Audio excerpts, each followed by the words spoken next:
اعوذ باللہ من الشیطان الرجیم، بسم اللہ الرحمن الرحیم۔ السلام علیکم فرینڈس، آج میں آپ کو غصے کے بارے میں بتاؤں گی کہ اس کے کیا نقصانات ہیں اور اسلام میں اس کے بارے میں کیا بتایا گیا ہے۔ چلیں ہم آج کی ویڈیو سٹارٹ کرتے ہیں۔ حضرت ابو ہریرہ رضی اللہ عنہ سے روایت ہے کہ رسول اکرم صلی اللہ علیہ وسلم نے فرمایا، بہادر وہ نہیں جو لوگوں کو پچھاڑ دے، بلکہ بہادر وہ ہے جو غصے کے وقت اپنے نفس پر قابو رکھے۔ رسول اکرم صلی اللہ علیہ وسلم کی نصیحت۔ حضرت ابو ہریرہ رضی اللہ عنہ سے روایت ہے کہ ایک شخص نے رسول اکرم صلی اللہ علیہ وسلم سے عرض کی کہ مجھے کچھ نصیحت کیجیے۔ آپ صلی اللہ علیہ وسلم نے فرمایا، غصہ نہ کیا کرو۔ اس نے کئی دفعہ سوال کو دہرایا۔ آپ صلی اللہ علیہ وسلم نے ہر مرتبہ یہی فرمایا کہ غصہ نہ کیا کرو۔ حضرت ابو ذر رضی اللہ عنہ سے روایت ہے کہ رسول اکرم صلی اللہ علیہ وسلم نے فرمایا، جب تم میں سے کسی کو غصہ آئے اور وہ کھڑا ہو تو بیٹھ جائے، اگر وہ بیٹھا ہو تو کھڑا ہو جائے۔ غصہ پینے کا اجر۔ حضرت عمر رضی اللہ عنہ سے روایت ہے کہ رسول اکرم صلی اللہ علیہ وسلم نے فرمایا، اللہ تعالیٰ کے نزدیک کسی چیز کا گھونٹ اس غصے کے گھونٹ سے جس سے کوئی اللہ کا بندہ اللہ کی رضامندی حاصل کرنے کے لیے پیے، زیادہ ثواب نہیں رکھتا۔ حاکم غصہ کے وقت فیصلہ نہ کرے۔ حضرت ابو بکر رضی اللہ عنہ کہتے ہیں، میں نے نبی کریم صلی اللہ علیہ وسلم کو یہ فرماتے سنا ہے کہ جب حاکم غصے میں ہو تو دو آدمیوں کے معاملے میں فیصلہ نہ کرے۔ حدیث میں غصے کے وقت بیٹھ جانے کا حکم ہے۔ بیٹھ جانا عاجزی کو ظاہر کرتا ہے۔ دوسرا، بیٹھ جانا اور پھر لیٹ جانے سے انسان خاک کے قریب ہو جاتا ہے، جو شیطان کے غرور کے لیے قابل قبول نہیں، جس کی وجہ سے وہ بھاگتا ہے۔ اسی زمن میں شیطانی خواہشات بھی آ جاتی ہیں۔ جب انسان پر کسی ناجائز شیطانی خواہش کا حملہ ہو تو بھی یہ عمل کارآمد ہے، کیونکہ نفسانی خواہش یا کوئی بھی ناجائز بات شیطان کی ترغیب دینے سے ہوتی ہے، اور یہ اس سے نجات کا طریقہ ہے۔ اس کے علاوہ میں آپ کو بتاتی ہوں کہ ایک شخص کا غصہ بہت تیز تھا۔ ایک عالم نے مشورہ دیا، جب غصہ آئے تو جنگل جا کر درخت میں کیل ٹھوکنا۔ اس نے ایسا ہی کیا۔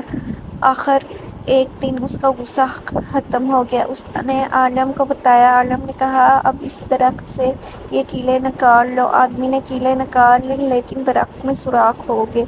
عالم نے کہا، یہ وہ سوراخ ہیں جو تم غصے کی حالت میں لوگوں کے دلوں میں کرتے تھے۔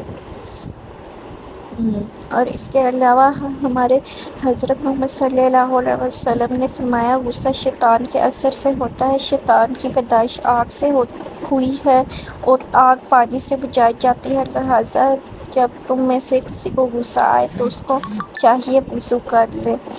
غصے کے نقصانات۔ غصہ ہمیشہ بے وقوفی سے شروع ہوتا ہے اور شرمندگی پر ختم ہوتا ہے۔ غصہ کرنے والا شخص ہمیشہ آخر میں پچھتاتا ہے۔ غصہ ایمان کو خراب کرتا ہے۔ غصے میں اکثر لوگ کفریہ کلمات تک بول دیتے ہیں، اور غصے میں اکثر ہمارے جو رشتے ہوتے ہیں نا وہ بھی ٹوٹ جاتے ہیں۔ غصے میں ہم کچھ ایسے الفاظ استعمال کر دیتے ہیں کہ اگلا بندہ اتنی تکلیف میں آ جاتا ہے کہ وہ بیچارہ کچھ بول ہی نہیں سکتا، وہ پھر اس کا دل ہی نہیں کرتا کہ وہ اس شخص کو دیکھے بھی۔ وہ اتنا اکثر ہمیں پتہ نہیں ہوتا ہم کیسے الفاظ اگلے بندے کو کہہ دیتے ہیں تو اس پر کیا گزرے گی، وہ ہمیں پھر دیر سے ہمیں اس کا احساس ہوتا ہے کہ اس پر کیا گزری ہوگی۔ وہ ہمیں معاف تو کر دیتا ہے، لیکن اس کو یاد رہتا ہے کہ اس انسان نے ہمارے بارے میں ہمیں کیا کہا تھا۔ وہ بھولتا نہیں ہے، بے شک وہ معاف کر دے، اس کو ہمیشہ یاد رہے گی ہماری زبان سے نکلے ہوئے الفاظ۔ اس لیے ہمیں اپنے غصے پہ اور اپنے کیے ہوئے جو الفاظ ہیں نا اس کا استعمال بہتر طریقے سے کرنا چاہیے اور سوچ سمجھ کے کرنا چاہیے کہ ہم کیا بول رہے ہیں۔ اور غصہ اگر آ جاتا ہے نا تو ہمیں غصے کو قابو رکھنے کی ضرورت ہے۔ غصہ کیا کرتا ہے؟ غصہ ہمیشہ تنہا آتا ہے، لیکن جاتے ہوئے اپنے ساتھ ساتھ عقل، اخلاق اور شخصیت کی خوبصورتی کو لے جاتا ہے۔ حضرت محمد صلی اللہ علیہ وسلم نے فرمایا بہتر ہے وہ شخص جو دیر میں خفا ہو اور جلد راضی ہو جائے، اور بدتر ہے وہ شخص جو جلد غصے میں آ جائے اور دیر سے راضی ہو۔ غصے کے وقت برداشت کا ایک لمحہ ہمیں جو ہے نا شرمندہ ہونے سے بچا سکتا ہے۔ اس لیے ہمیں چاہیے کہ ہم اپنے غصے کو کنٹرول کریں اور اپنی زبان سے ایسے الفاظ مت ادا کریں کہ اگلے بندے کو تکلیف ہو۔ ہم بعض اوقات ایسے الفاظ نکال لیتے ہیں اور بعد میں ہم شرمندہ بھی ہو جاتے تھے، لیکن اس شرمندگی کا کیا فائدہ؟ اگلا بندہ معاف بھی کر دے لیکن اس کو ساری زندگی تو یاد رہے گا نا کہ ہم نے اس کے بارے میں کیا کیا، کیا کیا کہا، یہ وغیرہ۔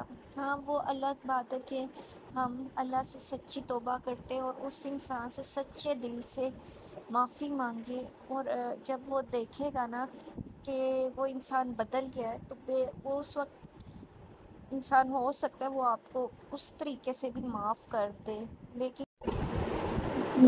اس ٹائم پھر ہمیں احساس ہو رہا ہوتا ہے کہ ہم کاش یہ ایسا نہیں کرتے، چاہے وہ بندہ ہمیں معاف کر دے لیکن ہمارے دل میں جو ہوتا ہے نا شرمندگی ہوتی ہے کہ کاش ہم نے ایسا نہ کیا ہوتا۔ تو اسی لیے ہمیں چاہیے کہ ہم اپنے غصے پہ قابو رکھیں۔